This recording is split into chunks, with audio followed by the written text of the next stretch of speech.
alihi as-sahbihi ajma'in. Yang ulun muliakan, yang saya muliakan Pak Zainuddin, para jamaah sekalian, bapak-bapak, ibu-ibu, hadirin dan hadirat yang berbahagia. Pertama dan utama, marilah bersama-sama kita memanjatkan puja dan puji kehadirat Allah Subhanahu wa taala, yang mana berkat limpahan rahmat, taufik, hidayah serta inayahnya sehingga kita masih diizinkan oleh Allah Subhanahu wa taala untuk datang ke tempat ini, berkumpul tempat ini, hadir tempat ini dalam rangka silaturahim dan ta'limul ilm. Salawat dan salam tak lupa pula kita haturkan kehariban junjungan kita Nabi besar Muhammad sallallahu alaihi wasallam. Berkat Rasulullah kita menjadi umat yang terbaik di antara umat-umat yang lain. Ila hadratin Nabiyil Mustafa Rasulillah sallallahu alaihi wa ala alihi wa ashabil kiram, wa ila hadrati jami'al mu'minina wal mu'minat wal muslimina wal muslimat, khususan hadrati mu'allifi hadzal kitab syai'un lillahi lahumul fatihah. A'udzu billahi minasy syaithanir rajim. Bismillahirrahmanirrahim. Alhamdulillahirabbil alamin arrahmanir rahim maliki yaumiddin. Iyyaka na'budu wa iyyaka nasta'in ihdinas siratal mustaqim shiratal ladzina an'amta 'alaihim ghairil maghdubi 'alaihim waladdallin. Amin. Qala al-muallif rahimahullahu ta'ala wa nafa'ana bihi wa bi 'ulumihi fid dharain. Amin. Sebelumnya ulun banyak-banyak minta maaf, 2 minggu yang lalu tidak bisa datang, Banjar habis sakit. Habis masuk rumah sakit teman. 2 hari di rumah sakit. Dirapet juga, alhamdulillah non reaktif. Sakit mah, ya Allah. Ini mah betulan lah, lain mah mahir lain lah. Nah, kita oke. Apa lagi? Wah, kayak studio aja bukannya nih. Nah, lanjutkan pembahasan kita. Nah, najis. Bulan yang lalu kita sudah membahas tentang najis. Sekarang najis yang dimaafkan, artinya tidak apa-apa. Pertama, tanah. Nah, dengan catatan tanah itu belum pernah dikencingi orang, tanahnya bersih lah. Kalau kita tahu tanah itu dikencingi orang berarti tidak suci lagi. Nah, yang kedua, debu. Sama juga debu. Bedanya tanah dengan debu apa? Debu bagian daripada tanah. Nah, kemudian yang ketiga, najis yang dimaafkan lagi, lumpur. Lumpur kan, lumpur itu banyak lah. Lumpur itu kan apa istilahnya? Bukan kalau sedikit lain lumpur. Kayak lumpur lapindo itu nah. Sama aja. Karena sulit dihindari. Nah, jadi najis tanah dimaafkan, debu dimaafkan. Makanya zaman dahulu orang di Mekah itu, di Arab itu ketika sholat kadang-kadang debu berterbangan sampai ke wajah, itu dimaafkan. Kalau kita di sini kan tidak pernah merasakan, kalau di sana tuh kadang-kadang debu itu nah, debu. Jangankan di Arab, kita naik motor aja, naik motor tidak pakai helm, bolak-balik aja periksa wajah tuh berdebu. Nah, berdebu. Apalagi di Arab dengan kondisi yang panas luar biasa. Yang kedua, najis yang dimaafkan, bangkai binatang yang tidak mengalirkan darah. Lalat, tidak apa-apa. Siapa tahu lalat ada hingga mati bangkainya, tidak apa-apa. Nyamuk, tidak apa-apa. Sebab nyamuk itu walaupun dia mengeluarkan darah, tapi darahnya tidak mengalir. Yang ketiga, semut, bangkai, kemudian kutu dan lain-lain. Yang jelas setiap bangkai binatang yang tidak mengalirkan darah. Kalau ayam kan darahnya mengalir, sembelih ayam muncrat, sapi apalagi muncrat. Nah, kalau nyamuk enggak, ada darahnya cuma setetes dan tidak mengalir sama sekali. Kalau kena berarti bangkainya kena kita dimaafkan, tidak apa-apa. Siapa tahu ada bekas bangkai lalat, bangkai nyamuk, semut kena kita, tidak apa-apa. Kemudian lagi, nah ini hadisnya.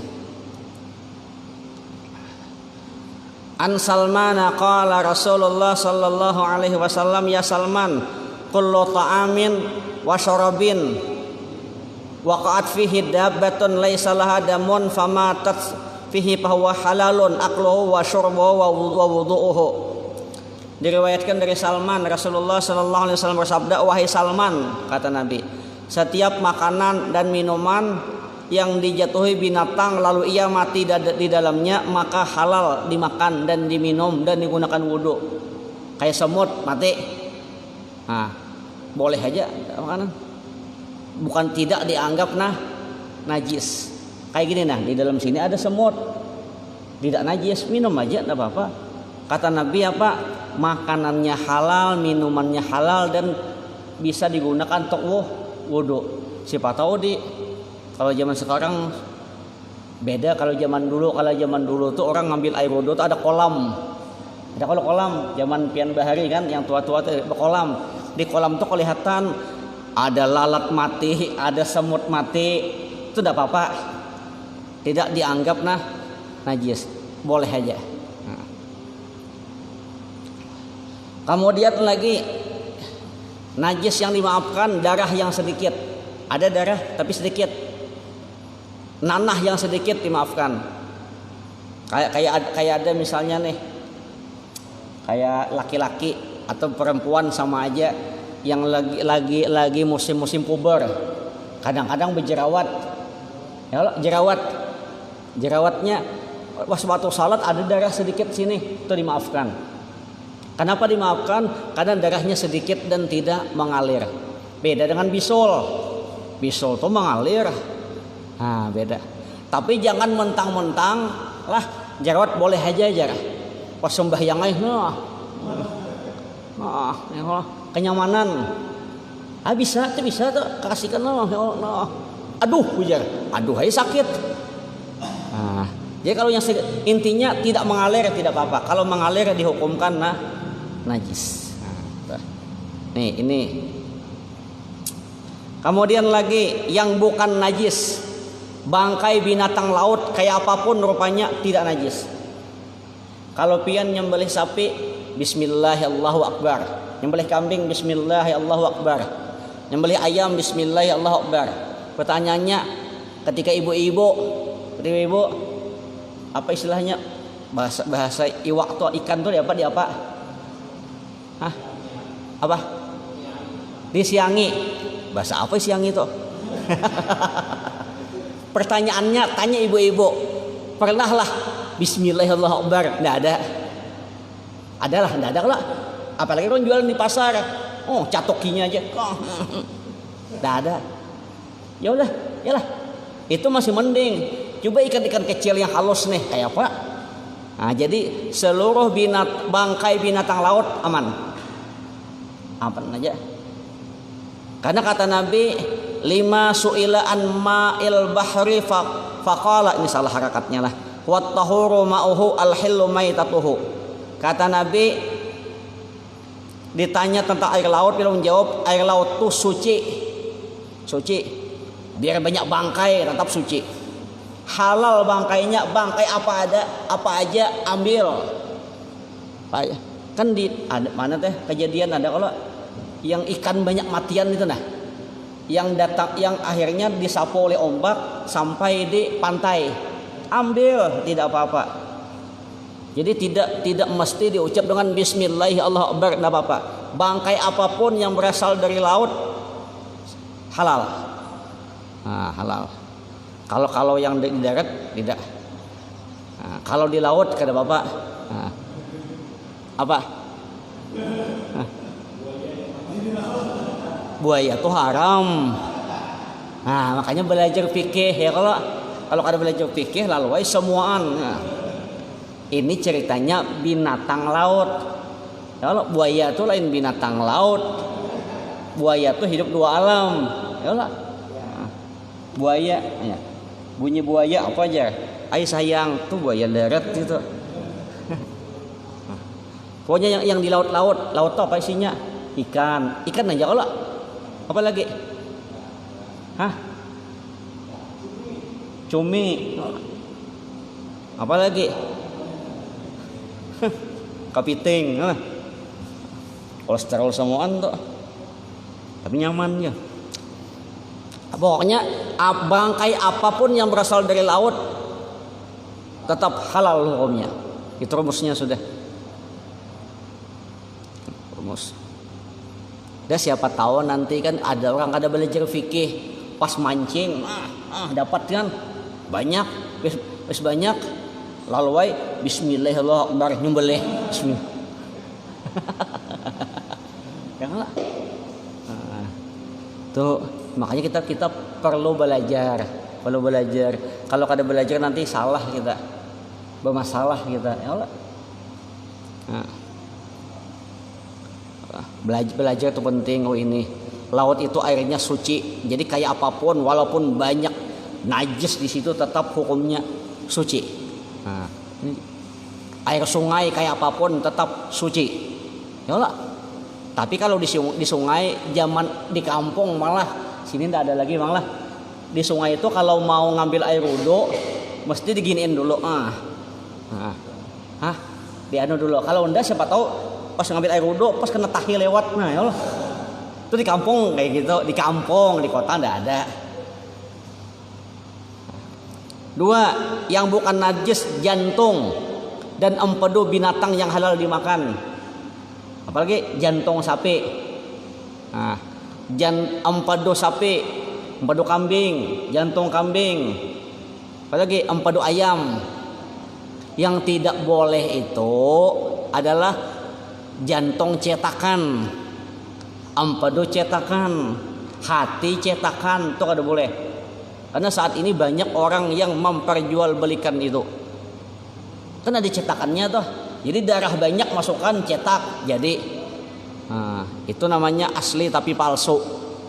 Itu udah boleh, itu haram karena hukumnya adalah darah.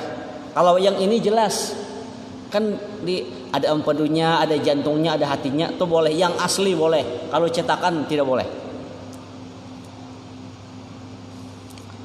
Kata Nabi an Ibnu Umar radhiyallahu anhu maqal qala Rasulullah sallallahu alaihi wasallam uhillat lana maitatani wa damani fa ammal maitatani wal jarad wal hut wa ammal damani fattihalu wal kabidu.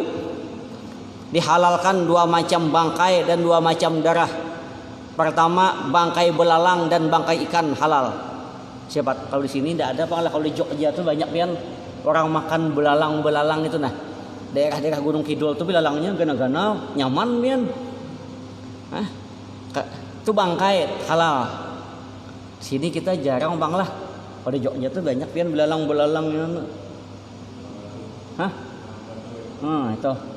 Itu banyak pian besar-besar itu nah dan nyaman. Kita jarang bang. Kalau tempat kita nih paling ada belalang sembah ya Allah. Orang Banjar ya. Belalang sembahnya bisa sembahyang ya berdirinya. 2 macam darah, hati dan jantung boleh. Bapak. Karena hati itu kan intinya darah, jantung itu pun darah. Ada apa? Tapi tidak mengalir. Apa?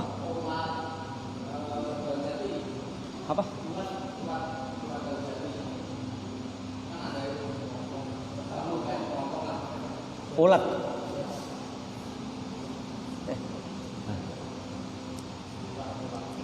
Ulat ya.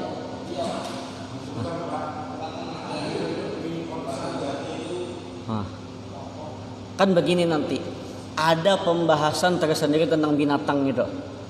Maksudnya gini, binatang itu masukkan kategori apa? Ada kategori misalnya halal mutlak. Ada yang dikategorikan misalnya binatang itu halal tapi tidak boleh dimakan karena jijik. Nah, itu lain lagi tuh. Walaupun halal tapi jijik tidak boleh. Nah, ya. Kayak ini ayam, banyak di ayam ya Allah, ayam. Tiba-tiba kaum aja mau singos, ya Allah, dimakan ayam. Lalu geli, nah enggak boleh itu. Jijik. Nah, atau termasuk binatang apa nih? Termasuk binatang yang kuku panjang atau binatang buas atau itu banyak tuh. Kategorinya masuk di mana? Maka kategorinya masuk di mana? Kalau dianggap menjijikan berarti haram. Kalau jadi obat bolehlah, misalnya obat boleh dengan catatan tidak ada obat yang lain kecuali itu. Kayak semalam buatnya sate buaya aja. Adakah pertanyaannya? Karena Nabi mengatakan kullu da'in dawaun. Tiap-tiap penyakit tuh ada obatnya. Permasalahannya kita belum mencari. Yang tidak ada obatnya tuh cuma dua. Satu mati, dua tuha. Tuha tuh tidak ada obatnya. Kayak apa aja dipermak tidak bisa. Yalah. Rambut yang putih dihitamin bisa. Mata pakai kacamata bisa. Tapi telinga tutulian tidak bisa juga kan. Pakai alat bisa. Berjalan bertongkat di tuha tuh tidak bisa. Nah, kalau yang jadi itu boleh dengan catatan. Kalau tidak ada obat yang lain, selama ada obat yang lain tidak boleh. Nah, pertanyaannya yang tadi itu kategori jijik kah adakah? Hah? Nyaman kada suah bang yol. Coba rasain, geli ya nah itu.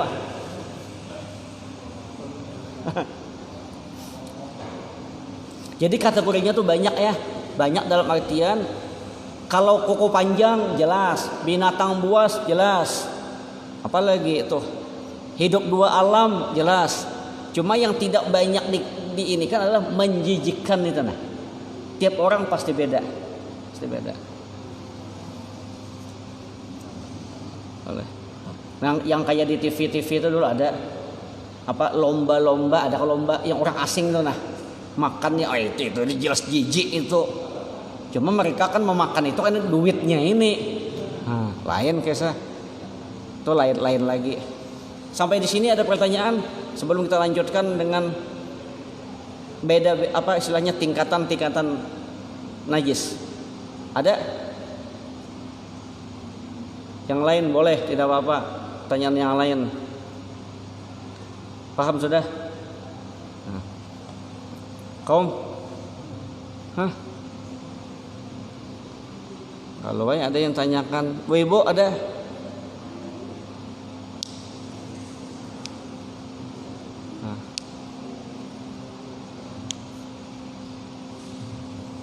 Ini kan di YouTube kan ribut orang tentang ini nah ya Allah yang masker itu aja bila kada dibuka kada sah itu belum belajar fikih namanya.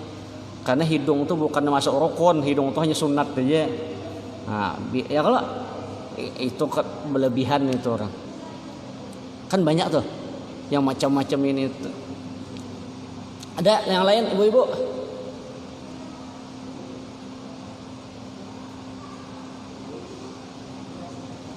Kalau dalam mudarat tuh pian jangankan bermasker, makan babi kan boleh. Nah, ya Allah. Mencuri punya orang kan boleh. Ulun dulu pernah waktu naik ke ya Allah danau Gajah Mungkur kan Pak. Nah di situ tuh ada pegunungan. Naik ke atas itu kawan-kawan tuh berjalan aja. Ulun lari. Rupanya naik ke atas 3-4 kilo tuh ngos-ngosan yubian. Kan ceritanya ingin mengibarkan bendera nah pertama kali. Dehidrasi ulun. Akhirnya ada punya orang apa nih kelapa ambil aja dulu daripada mati aku di atas. Nah itu enggak apa-apa, artinya sekedar. Yang tidak boleh itu nanti minta izin dengan yang punya. Yang enggak boleh itu satu nyaman petik lagi 2-3. Nah itu dosa. Nah itu dosa seperti itu. Ada lagi? Enggak ada pertanyaan? Kemudian ada kita lanjut lah. Nah, semua benda najis yang telah disebutkan di atas tingkat kenajisannya berbeda-beda. Dan perbedaan ini membedakan juga cara mensucikannya. Makanya laki-laki, perempuan yang ingin menikah perhatikan ini betul-betul. Karena banyak kadang-kadang ketika mereka menikah lah najis itu terbawa-bawa. Contoh paling sederhana pimpes. Ya Allah, Pimplesnya dilepas tapi ininya tidak disuci, itu najis. Karena ketika dia kencing anak tadi ini otomatis kena semua, dikiranya bersih. Nah, makanya kita harus belajar ini najis yang mana, ini najis mana, harus tahu kita. Karena setiap najis itu cara mensucikannya beda-beda, cara membersihkannya beda-beda. Sama pian, maaflah, ada najis di sini, ada najis bekas kencing anak, bekas kencing anak-anak, kita ambil lap gini-gini, itu sama aja kita memperbanyak najis. Nah, kan banyak kadang-kadang orang kayak gitu. Mestinya ini dibersihkan dulu. Kalau lap 2, 1 dulu, baru yang satu lagi. Sama misalnya, nih maaf aja, kayak ibu-ibu di lain di sini. Ketika mencuci pakaian di tempat cuci di apa tuh, mesin cuci, itu harus dipisah mana yang pakaian ada najisnya, mana yang tidak. Kalau bercampur bahaya nanti. Sebab kan kadang-kadang ada saat ini mesin cuci yang langsung bisa pengering. Pertanyaannya di situ tuh suci semuaan kah atau ada najis kah? Seandainya terkumpul najis pun, misalnya sekali dah putar, buang, bersihkan.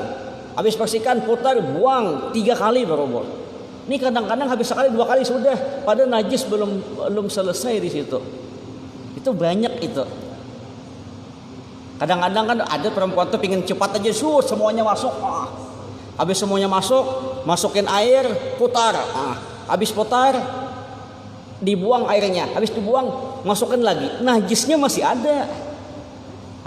Masih aja. Itu yang bahaya tuh. Bahaya. Mempermudah pekerjaan, tetapi ada konsekuensinya. Yang najis khusus najis, yang bersih khusus yang kan ada pakaian tuh yang suci cuma kotor aja, itu enggak apa-apa. Ini kadang-kadang celana dalam campur, kopi haji campur, pas putarannya lagi pas di dalam sini celana dalam kacau.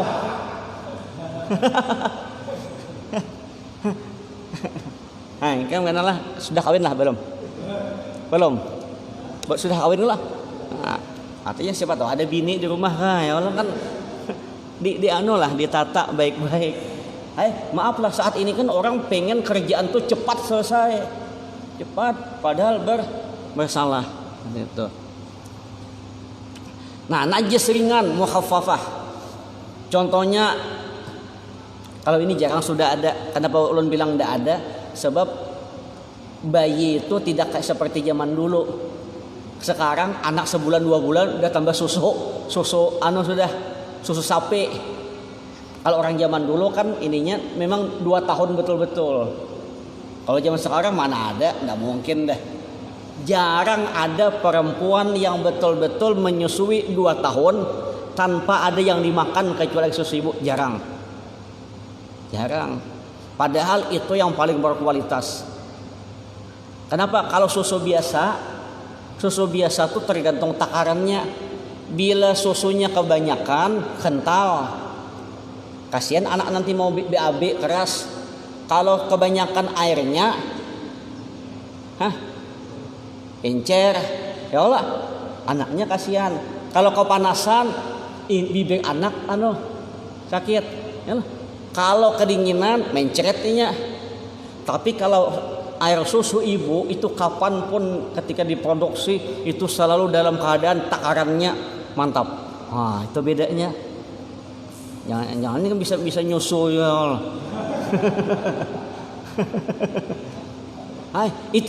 Itu bedanya. Nah, najis ringan contohnya air kencing bayi laki-laki yang berumur kurang dari 2 tahun, tidak makan, tidak minum, yang mengenyangkan mengenyangkan selain susunya aja, jarang ada. Nah, ya Allah, jarang ada kayak gini nih. Kalau dulu ada seperti itu. Pokoknya yang termasuk najis ringan itu satu-satunya adalah air kencing bayi laki-laki yang berumur kurang dari 2 tahun, tidak makan dan minum kecuali air susu ibunya. Itu. Ini membersihkannya dipercikan aja selesai. Nah, yang jadi masalah itu ada pian. Yang jadi masalah itu kenapa air kencing anak bayi perempuan umurnya sama, makanannya sama, tapi najisnya termasuk najis sedang. Itu pernah diteliti. Ini sama nih. Bayi laki-laki misalnya nih kembar. Bayi laki-laki, bayi perempuan. Makanan minumannya hanya air susu ibu. Ketika kencing, cara membersihkannya beda. Yang laki-laki masuk najis ringan, yang perempuan najis sedang.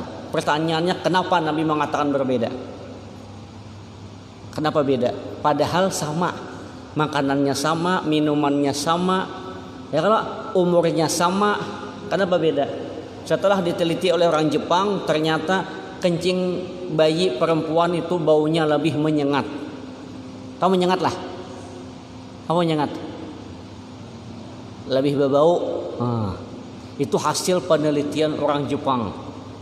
Saking intinya. Artinya betul apa yang dikatakan oleh Nabi itu ternyata betul. Kalau punya anak dia mengetahui, wah tuh laki-laki, kalau perempuan tuh terasa pian hidung nih nah, wah menyengatnya.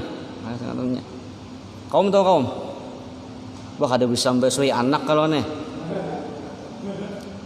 Nah, jadi kalau bayi yang kayak gitu cukup dipercikan aja selesai, percikan aja. Nah, ada itu. Kan gampang tuh. Yang kedua, najis mutawasitah, najis sedang. Semua najis seperti air kencing, kotoran, bayi, perempuan, orang dewasa, nah itu najis mutawasitah. Najis mutawasitah terbagi dua. Satu najis ainiyah. Ainiyah tuh bendanya ada. Tuh ainiyah. Kencing, ini kencingnya ada, berbulat, kalau bulat lah.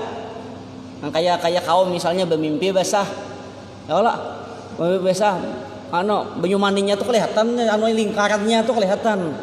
Nah itu namanya najis ainiyah, bendanya ada. Nah, artinya bendanya dapat dilihat, ada warna, bau, rasanya ada. Misalnya nih bekas kencing, bendanya ada, cium bang, ada baunya, ya Allah, warnanya kelihatan, kadang putih. Apa putih jernih, kadang kuning, kan jelas tuh. Itu namanya ainiyah. Cara mensucikannya kayak apa? Hilangkan bendanya dulu. Kayak misalnya kotoran anak atau nah, bahasa kotoran tahi misalnya, angkat dulu tahinya, ya Allah, jangan sini dikucak-kucak, itu najis semua. Nah, artinya hilangkan benda najisnya, lalu membasuh tempat yang terkena najis tersebut untuk menghilangkan bau, warna dan rasa. Ini kencing nih. Bekasnya mana, bersihkan dulu, habis bersihkan baru dipel, habis dipel cek lagi baunya nggak ada lagi, aman sudah, nggak ada lagi. Jika tidak hilang rasanya maka tetap najis rasa, bukan berarti kita menjilat, bukan. Ada ya Allah, apalagi orang yang lagi pilek hidungnya peka. Nah ini ada sedikit kan lah. Makanya ini kita bicara tentang ilmu lah, ilmu dengan agama. Kan perbedaan antara corona dengan pilek, dengan flu dan lain-lain itu kan dirasa kalau, yalah. Ini perasa, rasa orang kalau demam, pilek, batuk dan lain, tapi merasakan sesuatu itu masih ada, berarti tidak corona. Tapi ketika rasa tidak ada, kena. Itu hampir sama dengan orang sakit. Orang sakit, misalnya ada keluarga sakit, baik di rumah atau di rumah sakit, kita belikan sate, belikan martabak dan apakah, dia bilang tidak ada rasanya. Itu jangan ditinggalkan lagi, tuh tidak lama mati tuh. Tapi kalau dia ngomong, pahit, nah aman, panjang umur. Gitu caranya. Nah, itu aja. Siapa tahu kaum sakit kan bawaan sate, enggak ada rasanya, jangan ditinggal-tinggal lagi tuh. Nah, coba ternyata ada kesamaan antara COVID ini dengan ilmu orang zaman dulu. zaman dulu. Atau pian misalnya lah, ini ilmu mahal ini. Ada keluarga sakit, sudah tidak sadar lagi dah, nggak sadar sama sekali. Cuma menunggu waktunya, cuma belum mati-mati. Siapa keluarganya yang paling dekat, cium keningnya, cium. Bila masih ada rasa asin-asin, panjang umur. Bila sudah nggak ada rasanya, auto. Nah, itu makanya dites itu. Tuh, itu ilmu tuh. Atau begini, nah ada nih, kamu ada lah. Bunyi-bunyi kayak sisik tuh, ada lah. Nah, tuh ada, panjang umur. Itu orang-orang zaman dulu tuh lihat aja. Makanya bila ada yang sakit, ketika tidak merasakan sesuatu, jangan ditinggal. Nah, tinggal itu ilmu zaman dulu kayak gitu. Jika tidak hilang rasanya maka tetap najis. Jika sulit dihilangkan bau dan warnanya juga tetap najis. Nah, jika sulit dihilangkan bau atau warna maka dimaafkan aja. Baunya bisa hilang, warna tetap dimaafkan aja. Nah, itu tentang najis ainiyah. Nah, ini kedua lagi. Nah, seorang badui datang kemudian kencing suatu sudut masjid. Maka orang-orang menghadiknya, lalu Nabi SAW melarang mereka. Ketika ia telah selesai kencing, Nabi menyuruh untuk diambilkan setimba lalu disiramkan di atas kencing. Siram aja sudah. Makanya lihat aja orang zaman dahulu, ketika bikin rumah di pelataran kah gitu deh. Kan pelataran rumah itu biasanya atau kayu kah? Kayu ulin kan? Kayu ulin atau kayu apa? Bangkirai atau apa, lihat aja deh. Itu antara satu kayu dengan yang lain tuh ada terbuka sedikit. Ada kalau mesti terbuka. Sebab ketika nanti ada orang anak kecil kencing, biasanya anak kecil tuh kumpul di situ. Ada kencing disiram, jatuh semua ke bawah. Kalau semen nyiram kemana jatuhnya? Najis semuaan. Nah, itu orang zaman dahulu tuh kan di rumah-rumah itu kan ininya. Nah, ini mesti ada di tengah-tengah sedikit. Jadi kalau menyiram air mesti jatuh ke bawah. Itu salah satunya ternyata itu. Karena supaya ketika ada najis jatuhnya ke bawah, hilang, sudah aman. Nah, dia belajar najis nih pian dibilang susah. Bilang mudah. Susah gitu loh. Apalagi yang biasa yang biasa membersihkan WC. Nah, hati-hati. Kalau bisa pakai sandal. Tapi sandalnya jangan sandal yang dan terpelanting gitu. Karena kan kadang-kadang kita kada bersandal itu kita keluar masuk. Pertanyaannya, yakinkah kaki kita ini udah bersih? Apalagi di sini, maaf aja lah, kan itu dari ujung-ujung kan enggak ada yang bersandal tuh. Nah, enggak ada yang bersandal. Khawatirnya aja, makanya yang bersihkan di dalam itu bersandal supaya kaki kita itu mulai awal sampai dibersihkan, sampai disiram dalam keadaan bersih. Nah, ini kadang-kadang enggak ada pang di sini malah. Ini kadang-kadang sudah menyiram, sebelum menyiram masuk sudah ke dalam. Habis itu bingung, sikatnya tertinggal di luar, ambil lagi sikat. Masalahnya kaki keluar ini najis apa tidak? Habis nyikat lagi, sabun mana sabunnya? Keluar lagi tuh. Bolak-balik. Yang jadi masalah kaki kita keluar masuk tuh najis atau suci. Nah, itu masalahnya.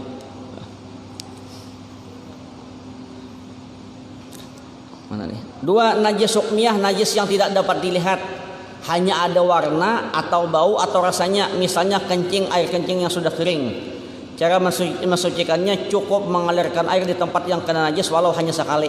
Misalnya kata orang di situ pernah ada misalnya kayak di masjid nih ada anak-anak bermain kan. Habis zuhur misalnya ada TPA apakah ada kencing. Habis itu kering dia. Kasih tahu itu. Nah, itu tinggal disiram aja. Walaupun sekali aman. Karena kondisinya sudah dalam keadaan kering. Kenapa Nabi mengatakan seperti itu? Karena kalau di tempat kita tuh biasanya lama baru kering kan. Karena tempat kita ini lembab. Beda kalau di Arab, di Makkah Madinah itu. Pian di Makkah Madinah itu Pak Jai tahu habis nyuci pakaian tuh jemur aja enggak sampai 1/4 jam kering. Saking anunya. Kelamaan kita mengambil itu bisa pakaian itu sudah lain. Nah, atau orang habis mandi kan, nih habis mandi, nah gosok-gosok letakkan di sini apa nih handuknya di sini. Nggak lama handuk yang berair tadi kapan panas tuh. Makanya Nabi mencontohkan kalau tidak ada lagi cukup disiram aja. Dengan catatan kita yakin di situ ada najis. Nah, 2. 3. Najis berat mughalazah. Seperti benda atau tempat yang tersentuh anjing, babi, atau binatang yang lahir dari keduanya atau salah satunya. Jadi apapun yang tersentuh anjing, babi, atau lahir dari keduanya. Lahir dari keduanya itu misalnya lakinya anjing, lah bininya kambing. Kan binatang itu kan tidak tahu urusan, yang penting cukup gitu aja kan. Coba ini orang ulama tuh bayangkan, laki-laki anjing, perempuannya kambing, lahir kambing, tetap hukumnya dihukumkan anjing. Nah, atau perempuannya atau laki-lakinya kambing, perempuannya anjing, sudah pasti kan tetap dihukumkan. Yang kayak gitu, yang lahir dari keduanya aja dihukumkan, apalagi yang jelas-jelas anjing, jelas-jelas babi. Seperti dijilatnya, kalau tempat kita nih aman lah, insya Allah lah. Ya Allah. Cara mensucikan ialah membasuhnya 7 kali. Salah satunya dengan bercampur tanah pada basuhan pertama atau terakhir atau kapanpun. Nah boleh. Misalnya kayak gini nih, terbuka, kita tinggalkan, kemudian ada anjing kan ikut meminum ini, maka cangkir yang kita ini tadi dicuci 7 kali. 7 kali. Salah satunya adalah dengan tanah. Di awal, di tengah, atau di akhir. Bro, minum dulu lah. Nah, itu.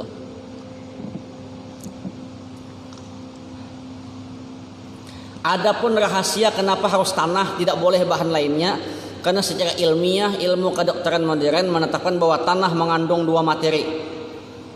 Nah, 1 dapat membunuh kuman-kuman, yaitu tetracycline dan tetraroletes. 2 unsur ini digunakan untuk proses pembasmian sterilisasi beberapa kuman. Tanah dalam menghilangkan najis lihatan anjing, virus anjing itu sangat lembut dan kecil. Sebagaimana diketahui, semakin kecil ukuran mikroba, ya semakin efektif untuk menempel pada dinding sebuah wadah.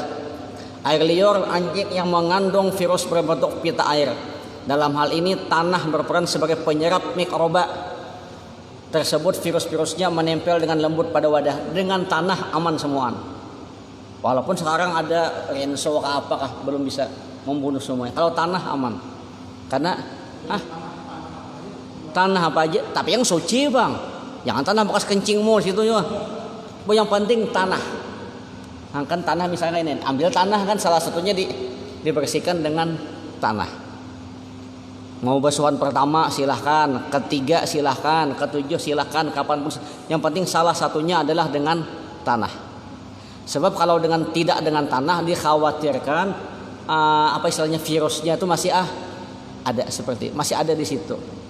Ada.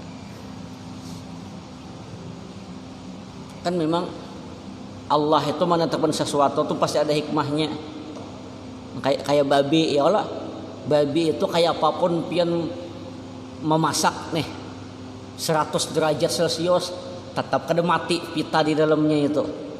Ayo bayangkan, makanya dilarang oleh agama. Itu dari segi fikih. Kalau dari segi tasawuf, kenapa dilarang? Karena babi itu kada belampu. Nah, lihat babi itu dia udah. Nah, ada aja. Dia babi itu tidak bisa siksa. Ya, kalau dikejar babi kamu bolak-balik ke kiri kanan ini aman dah. Dia lurus saja. Dan tempat-tempat dia pun ada tempat-tempat yang kotor. Nah, gitu. Nah, sampai di sini ada pertanyaan? Ada? Enggak ada? Aman? Hah? Aman? Enggak ada? Atau yang lain silakan. Nah. Apa Pak? Boleh Ustaz 9. Ada yang lain? Tidak ada. Nah. Nah itu. Assalamualaikum warahmatullahi wabarakatuh. Saya bertanya kalau semut yang masuk ke cangkir, yang kalau cangkirnya kosong, terus gula semut kita taruh ke cangkir, baru kita tuang air, itu bangkai kan, itu ma'fu, dimaafkan. Nah. Terus ada terasa kalau airnya duluan baru gula sama semut dimasukkan, itu najis tidak? Tidak najis. Cuma adab kita kurang ajar. Taulah. Sudah tahu ada semut, kasih baju panas, kurang ajar itu. Ya Allah. Nah itu aja kok masalahnya. Kalau soal semutnya itu termasuk ma'fu, dimaafkan. Yang jadi masalah dari segi adabnya lah. Kita lihati masukkan gula, teh, ada semut di dalam, tumpah banyu panas. Ya bayangkan, berarti kan kita kada beradab, kasihannya semut ini nah. Mestinya kita ambil dulu ke apa, itu adab sopan santunnya kayak gitu.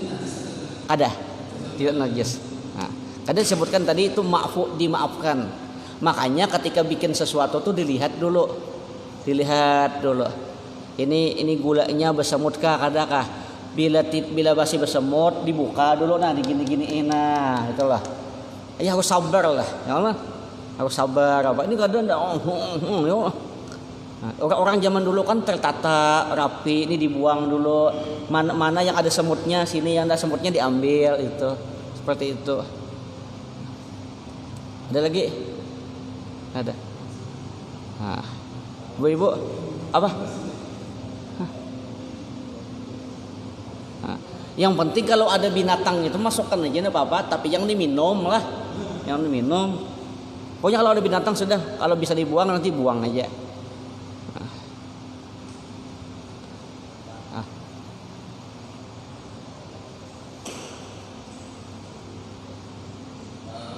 Mensucikan 7 kali itu kayak apa? Misalnya nih mau air kencing. 7 kali. Ini pertama ini nih. Ini kan kotor tadi deh. Bekas liur anjing. Kita bersihkan sekali dengan air. Dengan sabun, sekali sudah. Dengan catatan sekali sudah nih, bersih sudah. Lagi dengan air lagi bersih 2 kali sudah. Sampai 7 kali. Kalau pian ini kan cuci cangkir itu kan sekali aja tuh. Bersih itu sekali. Hitungannya 7 kali daripada itu. Salah satunya dicampur dengan tanah. Kayak gini nah. Misalnya ambil sabun. Nah, ya kalau ambil sabun cuci, bersihkan, bersih sudah. Ambil lagi sabun, cuci, bersihkan 2 kali sudah. Yang ketiga campur tanah.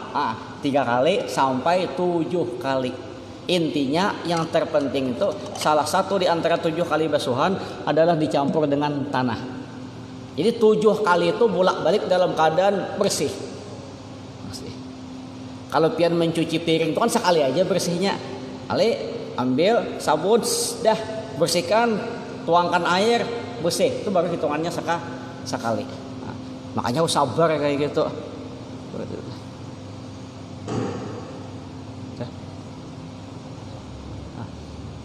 Tuh. Ya. Hah? Apa? Cecak enggak? Bukan 7 kali, cecak tidak termasuk najis mughalazah. Termasuk najis sedang aja. Cuci biasa aja. Ya biasa ya.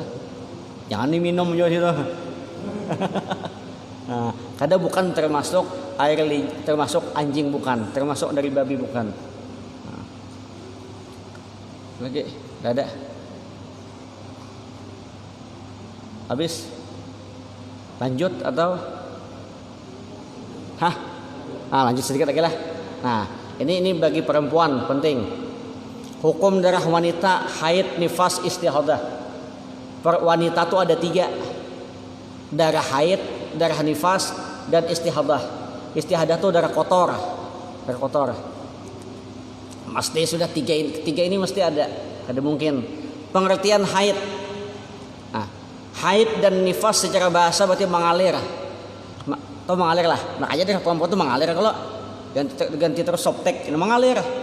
Nah, haid secara syariat berarti darah alami yang keluar dari rahim perempuan setelah mencapai usia dewasa pada waktu tertentu, bukan sebab melahirkan. Tidak ada, kalau sebab melahirkan berarti nifas. Ini tidak ada sebab. Makanya kata saya bilang perempuan itu darah haid ini diundang tidak diundang datang tiap bulan. Tamu tak diundang, ya kalau warnanya apa? Hitam pekat, panas dan terasa nyeri. Kamu jangan memikirkan, kalian merasakan. Makanya nih maaflah, makanya perempuan itu kalau haid, ini laki-laki kita harus paham. Perempuan tuh kalau haid kadang-kadang emosian orangnya, bawaannya ngomel aja. Ini memang kayak ini nyeri itu. Kadang-kadang memang perempuan tuh ketika haid tuh gitu loh. Nah laki-laki harus paham, berarti istriku lagi haid, berdiam aja tuh. Karena perempuan tuh kadang-kadang waktu haid tuh tidak terkontrol emosinya tuh, tinggi macam-macam. Harus paham kita. Laki-laki harus paham kapan jadwal haid. Nah kalau di sini kan warna hitam pekat aja. Tapi dalam kitab lain dijelaskan warnanya tuh banyak, tapi dasarnya adalah merah. Kalau kada percaya, kamu tes binimu lah. Ayo bujuk hari pertama haid kayak apa darahnya warnanya. Hari ketiga kayak apa, hari kelima kayak apa, hari ketujuh. Insya Allah warnanya beda-beda. Hitam pekat tuh di puncak-puncaknya biasanya. Misalnya hari keempat puncak, itu hitam pekat tuh. Awalnya merah, agak lendir-lendirnya yang sambat jual. Kadang ulun pernah meneliti waktu bini ulun haid, ulun cek hari pertama kayak ini darahnya. Nanti hari ketiga ambil lagi kayak gini. Hari kelima, hari ketujuh ini kayak itu. Nah, makanya ada mengatakan warna darah haid itu 5. Dasarnya merah ke kuning-kuningan, merah ke coklat-coklatan, merah ke hitam-hitaman. Nah, itu seperti itu. Tetap warna dasarnya merah. Nah, itu. Cuma uniknya kalau haid ini perempuan tuh hebat dia. Mau haid aja sudah tahu dia. Paling malam nanti haid aku katanya. Nah, itu. Atau mau berhenti dia tahu kok. Besok selesai. Tahu itu hebatnya. Berarti dia. Nah, makanya kadang-kadang perempuan tuh kalau haid tuh nyeri dia. Sakit. Yang agak rumit tuh kadang-kadang kalau ada orang-orang perempuan tuh, saya tidak tahu bahasa Indonesianya, kalau bahasa Banjar namanya singgugut lah. Singgugut tuh kalau perempuan haid tuh sakit dia, kesakitan. Nah. Quran mengatakan wa yas'alunaka 'anil haid qul huwa adza. Mereka bertanya kepada tentang haid, katakanlah haid itu suatu kotoran. Nah, makanya haid kada boleh ini macam-macam. Usia haid. Nah, usia haid ya. Nah, usia haid ya kan. Wanita mulai haid pada umur 9 tahun bulan Qamariyah. Tahu Qamariyah? Bulan ya. Karena begini, menghitung tahun kita itu sebenarnya paling pas itu memang tahun Hijriyah. Kalau tahun Syamsiyah beda. Karena setiap tahun tuh terjadi perbedaan kurang lebih 11 hari. 11 hari. Makanya kan kita merasa tahun kemarin Idul Fitri bulan apa? Tahun ini bulan apa Idul Fitri? Bulan 20, bulan Mei kah? Tahun depan tuh mesti lihat dia mesti bermaju 11 harian, bermaju terus. Kadang-kadang kita bingung, kenapa bermaju katanya? Ya jelas bermaju karena penanggalan bulan Masehi itu 28 sampai 31. Nah, makanya kalau penanggalan Masehi itu 365 hari bisa, 366 bisa. Tapi kalau bulan Hijriyah 355, nah itu. Yang uniknya lagi pian gini nah. Kalau bulan Masehi orang lahir tanggal 29 Februari, ulang tahunnya 4 tahun sekali. Lihat aja. Lahir misalnya bila lahir 29 Februari, wah sakit kepala pian. Kenapa? Tahun ini ulang tahun, tahun depan kada. Nah, baru memang kada ada, ayo Pak. Udah ada tanggalnya. Kadang-kadang ada orang, Julon, bila ikam kawin tanggal 29 Februari guru aja. Udah mati kada ada tahun ini. Nah, jadi kalau orang lahir 29 Februari itu 4 tahun sekali baru ada. Nah kemudian lagi kalau penanggalan hijriyah dia 2 aja, 29 30. Ya. Kalau penanggalan Masehi kan gampang. Nah, ini 31 29 ada hitungannya. Itu aja tuh. Januari berapa? 31. Februari berapa? 28 29. Maret berapa Maret? 31. Nah, ada hitungannya rumusnya itu.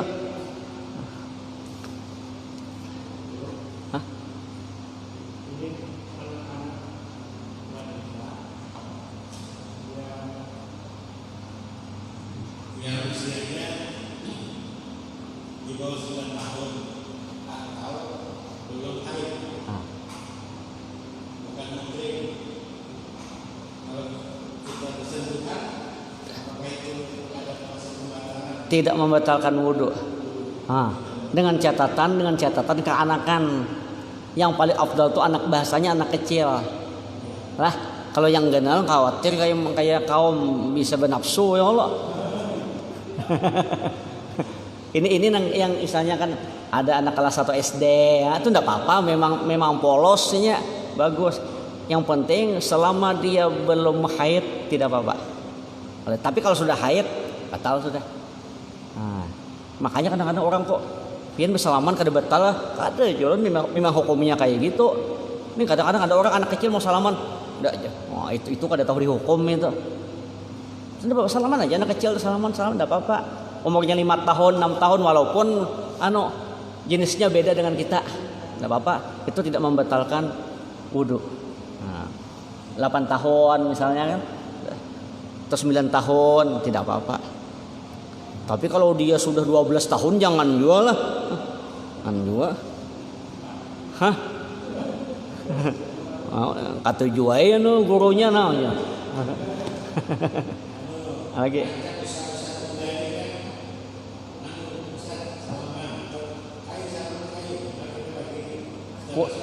Enggak apa-apa. Aman aja.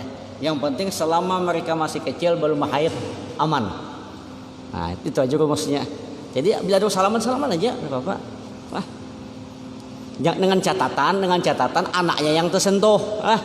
Ini kadang-kadang ada orang mamanya bawa bawa anak kecil. Nah, 3 tahun, guru aja.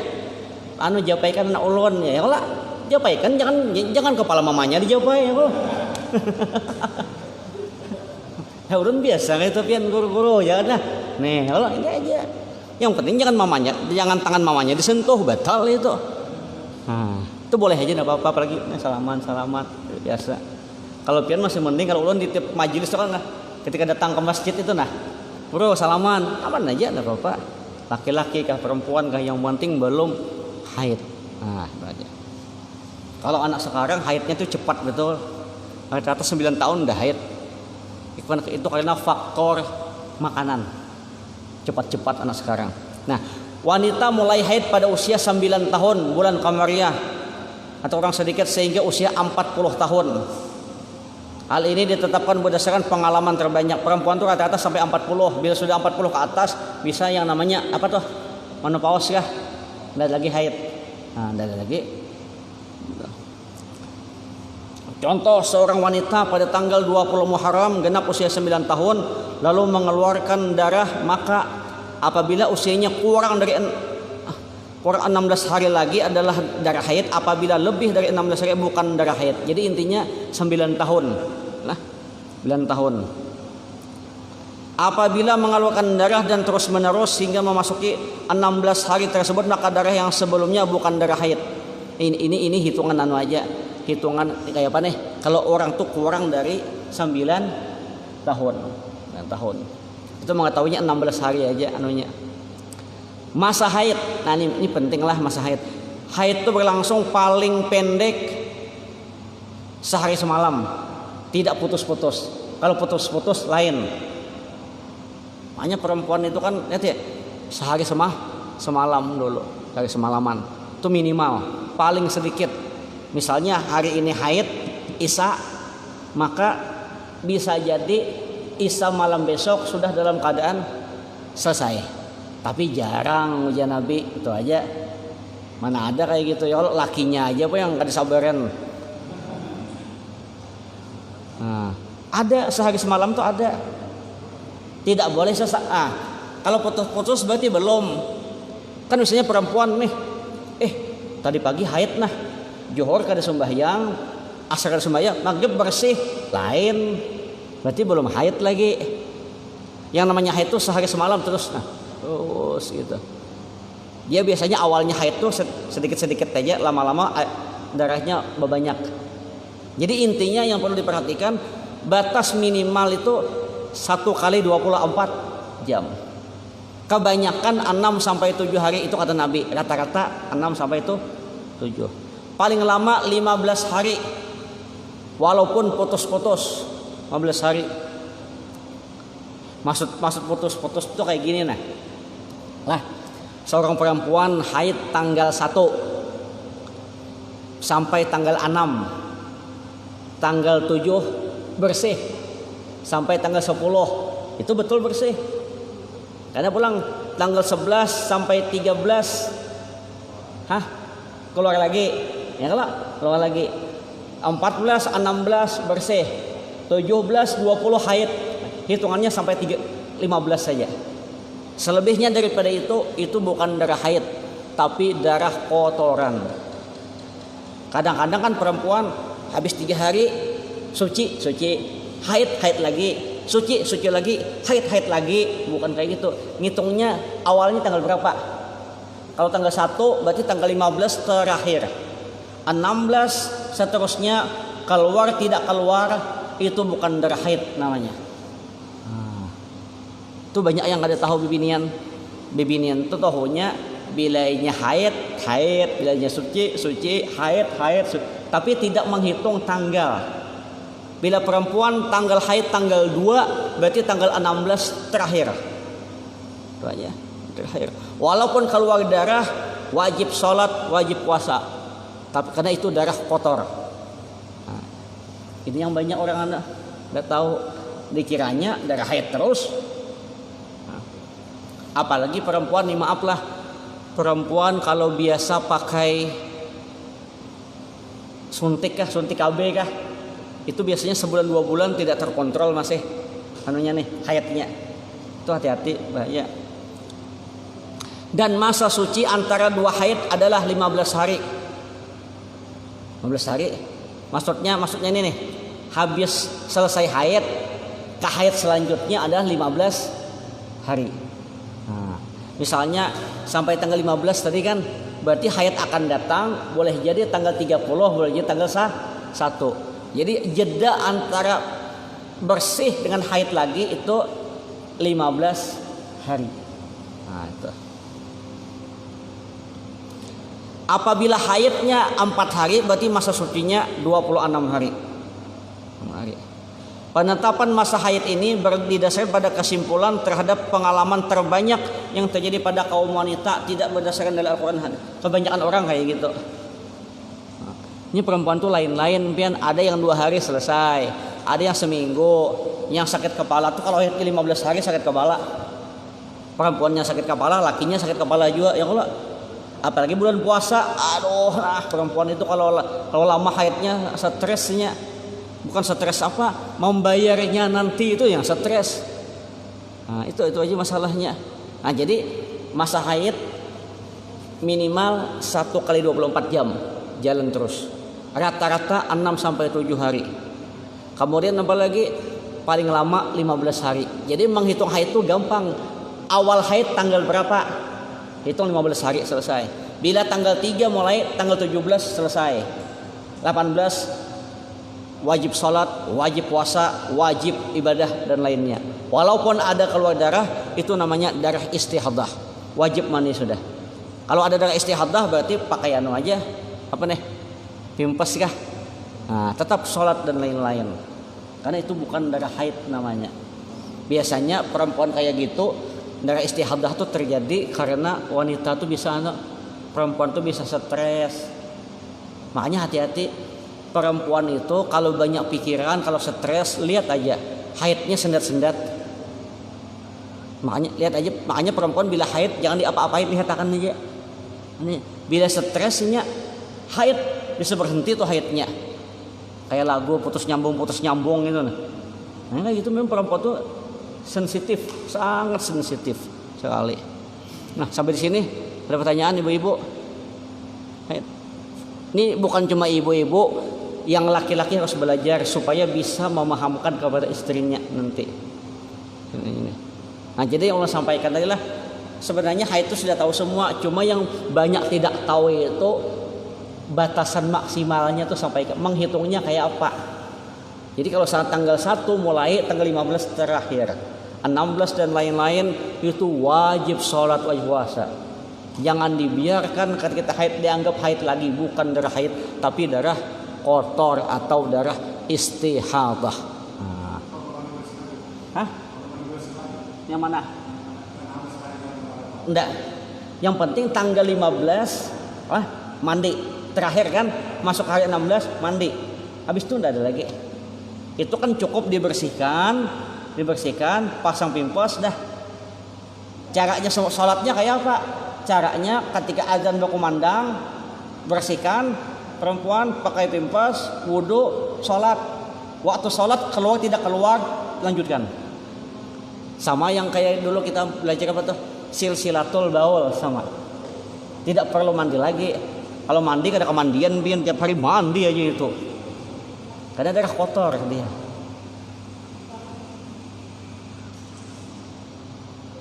Ada? Tidak ada. Ulun dulu di kampus ngajari ini nah. Jadi ulun bikin kelompok membahas yang uniknya apa? Yang membahas darah haid laki-laki semua, kacau ini. Ini tersalah pembagian tugas namanya. Allah. bukan enggak tahu. Sebab orang kalau tidak pernah haid enggak tahu. Makanya karena masalah haid inilah dulu yang membuat Imam Ghazali itu sampai sholat tuh terpikir. Pikirin Ghazali itu kayak apa darah haid. Waktu sholat terpikir. Akhirnya dikasyaf oleh adik beliau. Adik beliau melihat Imam Ghazali ini otaknya penuh dengan darah. Karena beliau mikirkan kayak apa.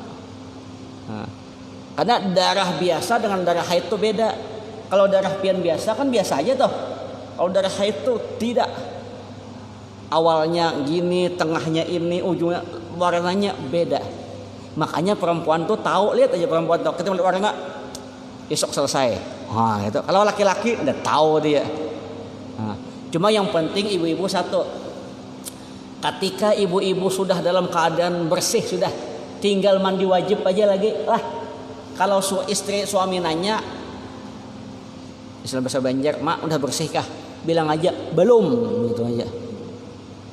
Jangan dibilangin sudah bersih kah? Sudah, tapi belum mandi wajib, itu tariknya aja lagi. Nah, itu hati-hati. Maksud suci itu sudah bersih, bukan suci selesai, tapi suci sudah mandi wajib. Makanya perempuan kalau tanya suaminya udah bersih belum? Kalau belum mandi belum, itu aja. Jangan dibilangin sudah tapi belum mandi, tarik suami nanti. Nah itu hati-hati supaya kita ketika berhubungan tuh istri sudah dalam keadaan bersih daripada haidnya, sudah mandi wajibnya selesai. Ada? Tidak ada? Oh tidak ada, sampai di sinilah. Mudah-mudahan ada manfaatnya, mudah-mudahan ada berkahnya, mudah-mudahan Allah Subhanahu wa taala senantiasa memberikan kesehatan kepada kita semua. Allah permudah urusan kita. Allah kabulkan segala hajat hidup kita, bahagia dunia akhirat, husnul khatimah. Salah hilaf mohon maaf. Wallahul muwaffiq ila aqwamit thoriq. Assalamualaikum warahmatullahi wabarakatuh. Al-Fatihah. Amin amin amin rabbal alamin. Bismillahirrahmanirrahim. Alhamdulillah wassalatu wassalamu ala asyrafil anbiya'i wal mursalin maulana Muhammad wa ala alihi washabihi. Allahumma anfa'na bima ta'allamna ma yanfa'una wa zidna ma fahma.